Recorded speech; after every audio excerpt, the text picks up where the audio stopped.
താടി കാരണം ഒരാൾ മരണപ്പെട്ടു എന്നറിഞ്ഞാൽ നിങ്ങൾ വിശ്വസിക്കുമോ? ആമ ഒരു മനുഷ്യനെ കൊന്നെന്നറിഞ്ഞാലോ?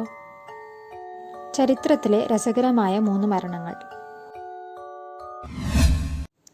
16ാം സെഞ്ചുറിയിലെ ഓസ്ട്രിയയിലെ ഒരു വില്ലേജിലെ മേയറായിരുന്നു ഹാൻസ് സ്റ്റെയ്നിംഗർ. ഇദ്ദേഹത്തിന് വളരെ നീളമുള്ള താടി ഉണ്ടായിരുന്നു. വളരെ നീളം എന്ന് പറയുമ്പോൾ 4.5 അടി നീളം.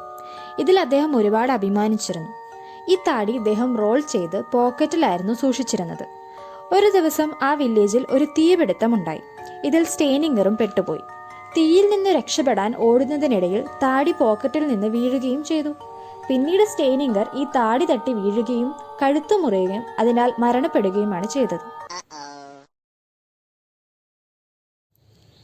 456 BC കാലഘട്ടത്തിൽ എസ്കലസ് എന്ന ഫേമസ് പ്ലേറൈറ്റ് ഉണ്ടായിരുന്നു.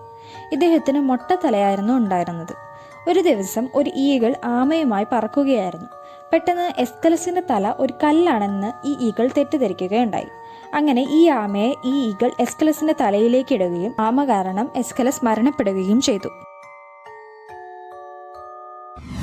ക്ലെമൻ വല്ലൻഡിഗം ഒരു ലോയറും പൊളിറ്റീഷ്യനുമായിരുന്നു. 1871 ഇദ്ദേഹം കോടതിയിൽ ഒരു മർഡർ സസ്പെക്റ്റിന് വേണ്ടി ഡിഫൻസ് സ്ട്രാറ്റജി കാണിക്കുകയായിരുന്നു. വിക്ടിം രക്ഷപ്പെടുന്നതിനിടയിൽ സ്വയം തോക്കെടുത്ത് ഷൂട്ട് ചെയ്തതാവാമെന്ന് പ്രൂവ് ചെയ്യാനായിരുന്നു ഇദ്ദേഹം ശ്രമിച്ചത്. പക്ഷേ ഇത് ഡെമോൺസ്ട്രേറ്റ് ചെയ്യുന്നതിനിടയിൽ അശ്രദ്ധ കാരണം സ്വന്തം ഷൂട്ട് ചെയ്ത് മരണപ്പെടുകയാണ് ഉണ്ടായത്.